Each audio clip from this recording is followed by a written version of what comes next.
જય. હરિપ્રબોધમ પરિવારની જય જય જય. હરિપ્રબોધમ અમૃત મહોત્સવની જય જય જય. દાસના દાસ થવાની જય જય જય. સભામાં પાત્રેલા સૌ ભક્તોને મારા અંતરના જય સોમનારાયણ. આજનો આ શુભ અને મહામંગલકારી દિવસ આમ જોવા જઈએ તો આજનો ત્રિવેણી સંગમ કહી શકાય. હોલી ઉત્સવ, ભગતજી મહારાજનો પ્રાગટ્ય દિન અને આપણા સૌને પ્રાદેશિક સંત પૂજ્ય બ્રહ્મવિહારી સ્વામીજી આપણને ઓનલાઈન લાભ આપવાના છે. એટલે ત્રિવેણી સંગમનો દિવસ કહી શકાય. હોલી ઉત્સવ આવે એટલે ભક્ત પ્રહલાદ યાદ આવે. ભક્ત પ્રહલાદની ભગવાને અનેક પ્રકારે રક્ષા કરી. હોલિકાને વરદાન હતું કે અગ્નિ તેને સ્પર્શી નહીં શકે. ભક્ત પ્રહલાદને પોતાના ખોરામાં લઈને બેસે છે એક મારી નાખવાના ભાવનાથી. પણ જ્યાં ભગવાનના ભક્તનો કોઈ દ્રોહ કરે તો પોતે જ મરી જાય ને. ભક્ત પ્રહલાદની ભગવાને અનેક પ્રકારે રક્ષા કરી. ભગતજી મહારાજનો પ્રાગટ્ય દિન. ભગતજી મહારાજની નિષ્ઠા અદ્ભુત હતી. સ્વામીજી કહેતા, સ્વામીજી નિરંતર આપણને નિષ્ઠાના વચનામૃત ગોખાવતા. 27, 37, 62, જેતલપુર 4, 5. સ્વામીજી કહેતા કે ભગવાનની નિષ્ઠા જેનામાં હોય તે 4 પ્રકારે ભગવાનના દર્શન કરે. 1, ભગવાન કેવળ હિતકારી છે. 2, ભગવાન કેવળ મંગલકારી છે. 3, ભગવાન સદા દિવ્ય સાકાર છે. અને 4, ભગવાન સર્વ કરતા હરતા છે. આ 4 ભાવના ભગતજી મહારાજના જીવનમાં અચૂક જોવા મળે. ભગતજી મહારાજ એવું પાત્ર હતા. સ્વામીજી કહેતા કે સૌ સેવકો માટે ભગતજી મહારાજનું જીવન ખૂબ જ આદર્શ છે. સ્વામીજીએ વર્ષો પહેલાં એક નિયમ આપ્યો હતો કે દરેક સાધકે ભગતજી મહારાજનું જીવન ચરિત્ર વર્ષમાં એક વખત વાંચવું. એમણે પોતાના જીવન દ્વારા દર્શન કરાવ્યું છે કે મહારાજ અને ગુણાતીતને રાજી કરવા હોય તો કેવું જીવન જીવવું પડે. ભગતજી મહારાજે ગુણાતીતાનંદ સ્વામીને પૂછ્યું કે સ્વામી, મારે તમારું ધામ જોવું છે. તમે કયા ધામના રહેવાસી છો? મારે તમારું અંતરનું સુખ પ્રાપ્ત કરવું છે. ત્યારે ગુણાતીતાનંદ સ્વામીએ કહ્યું કે એના માટે તો સાધન જુદા છે. ત્યારે ભગતજી મહારાજે કહ્યું કે જો તમારા સુખનું મને પ્રાપ્ત થતું હોય, તમારા ધામનું મને દર્શન થતું હોય ને, તો દરેક સેવા માટે હું તૈયાર છું. દરેક સાધન માટે હું તૈયાર છું. ગુણાતીતાનંદ સ્વામી કહે કે એના માટે તો ખૂબ જ ઉપેક્ષા સહન કરવી પડે, ખૂબ જ માર ખાવો પડે. ભગતજી મહારાજ કે હું માર ખાવા માટે પણ તૈયાર છું, એ ઉપેક્ષા સહન કરવા માટે પણ હું તૈયાર છું. ત્યારબાદ ભગતજી મહારાજના જીવનમાં આપણને ખબર છે ખૂબ જ પ્રસંગો બન્યા, ખૂબ જ ઉપેક્ષા થઈ, છતાં બી તેમના ચહેરા પર જોઈએ તો સ્મિત રેલાતું હોય. ભગતજી મહારાજને ગુણાતીતાનંદ સ્વામીને એક સંદેશો મોકલવો હતો. એક સેવકને વાત કરી કે તમે વડતાલ જાઓ અને આ સંદેશો પ્રાગજી ભક્તને આપી આવજો. એ સેવકે કહ્યું કે મેં તો પ્રાગજી ભક્તના દર્શન કર્યા નથી, તો તેમને ઓળખીશ કેવી રીતે? ત્યારે ગુણાતીતાનંદ સ્વામી ભગતજી મહારાજની ઓળખાણ આપતા વાત કરે છે કે જ્યારે તમે વડતાલ જશો ને ત્યારે ખૂબ જ ઉપેક્ષા જેની થતી હોય ને, છતાં બી તેમના ચહેરા પર હાસ્ય રેલાતું હોય ને, તો માનજો એ પ્રાગજી ભગત છે. એ ભગતજી મહારાજે દરેક ભક્તોમાં કેવળ ભગવાનનો ભાવ જોતા. એટલે તો કહે છે કે ભક્તો કેવળ બ્રહ્મની જ મૂર્તિ.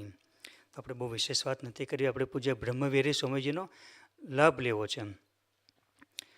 26 જાન્યુઆરી 2023ના રોજ એવડીમાં ક્રિકેટ ટુર્નામેન્ટનું એક આયોજન હતું. ક્રિકેટ ટુર્નામેન્ટનું આયોજન હતું. ગ્રાઉન્ડ ઉપર પ્રબોધ સ્વામીજી બિરાજમાન થયા હતા. પ્રબોધ સ્વામી ત્યાં પધાર્યા હતા અને એમના હસ્તે ક્રિકેટ ટુર્નામેન્ટનું ઉદ્ઘાટન પણ થયું હતું. પ્રબોધ સ્વામીજીની સ્મૃતિ એ દિવસની સરસ મળી રહે એ માટે ભક્તોએ પ્લાનિંગ કર્યું. એક વ્હાઇટ કલરનો બોલ હતો, એ પ્રબોધ સ્વામીના હાથમાં આપ્યો અને માર્કર પેન આપી અને માર્કર પેનથી બોલ ઉપર લખ્યું દાસના દાસ. ત્યારબાદ એક બેટ આપ્યું અને બેટ ઉપર પ્રબોધ સ્વામીજીએ લખ્યું હતું કે બસ એક જ ભાવના, બસ એક તું રાજી થા. બસ એક જ ભાવના, બસ એક તું રાજી થા. જ્યારે સુરજ સ્વામી આ પ્રસંગનું વર્ણન કરતા હતા, સાથે સુરજ સ્વામી હતા અને સુરજ સ્વામીએ વાત કરી કે જ્યારે પ્રબોધ સ્વામી બેટ ઉપર લખતા હતા બસ એક જ ભાવના, બસ એક તું રાજી થા, એકચ્યુઅલી એ બેટ ઉપર નહોતા લખતા, પણ આપણા સૌના હૃદયના ઉપર લખતા હોય ને એવું દર્શન થતું હતું.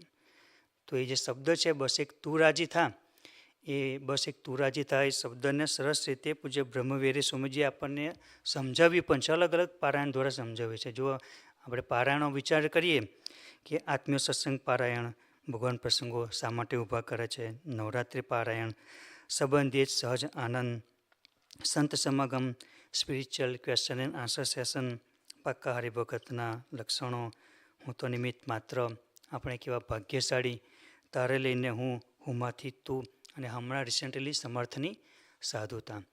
આટલા બધા પારાયણનો એક જ અર્થ થાય છે. તાત્પર્ય કાઢીએ તો સંતો જે પારાયણ કરે છે વિવિધ પ્રદેશમાં, ઘણા બધા સંતો પ્રાદેશિકમાં પારાયણ કરે છે, તો એનો જે સાર્થ, એનો જે મેઇન વાક્ય કહીએ તો એ એક જ છે કે તારે લઈને હું, બસ હું તો એક નિમિત્ત માત્ર. કેટલું બધું સ્વામીજીના જીવનમાં તેઓ ડૂબ્યા હશે, ગુરુહરિના જીવનમાં તેઓ ડૂબ્યા હશે, ત્યારે આટલું પારાયણ તેઓ કરી શક્યા. આ તો એક ઝલક છે. આવા તો ગણી ન શકે એટલા બધા પારાયણ પૂજ્ય બ્રહ્મવિહારી સ્વામીજીએ દેશ વિદેશમાં તેમણે કર્યા પણ છે.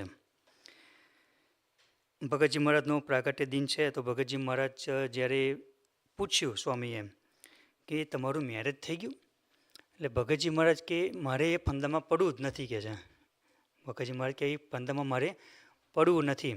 હવે તો નક્કી કર્યું છે કે દરજીનું કામનું સિલાઈ કામ શીખીને 40-50 રૂપિયા ભેગા કરી અને તમારો સમાગમ કરવા માટે હું આવી જાઉં.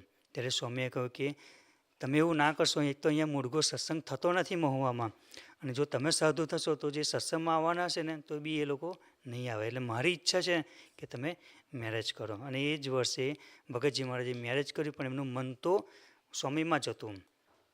એક વખત મુંબઈ પધાર્યા, તેવા 1 વર્ષ ત્યાં મુંબઈ પધાર્યા, 1 મહિનો પધાર્યા, અને ત્યાં આગળ દરજીનું કામ સિલાઈ કામ શીખી લાવ્યા.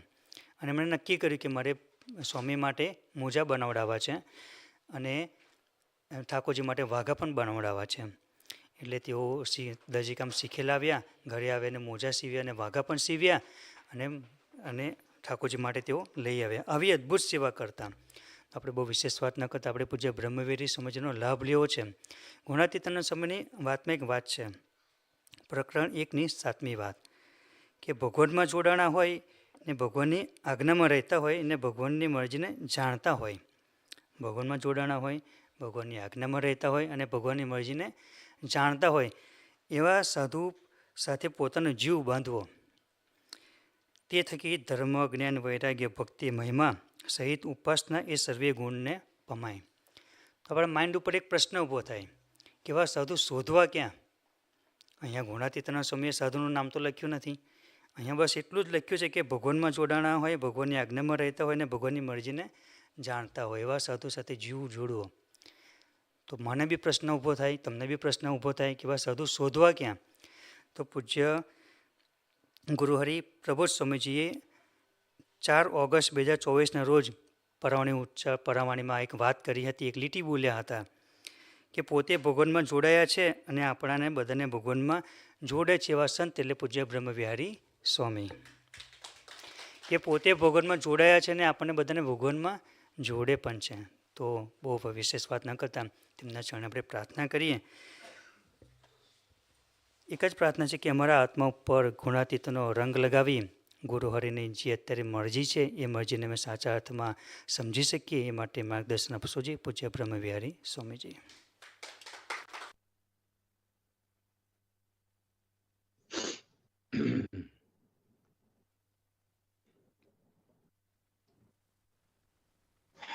સજાનંદ સ્વામી મહારાજની જય.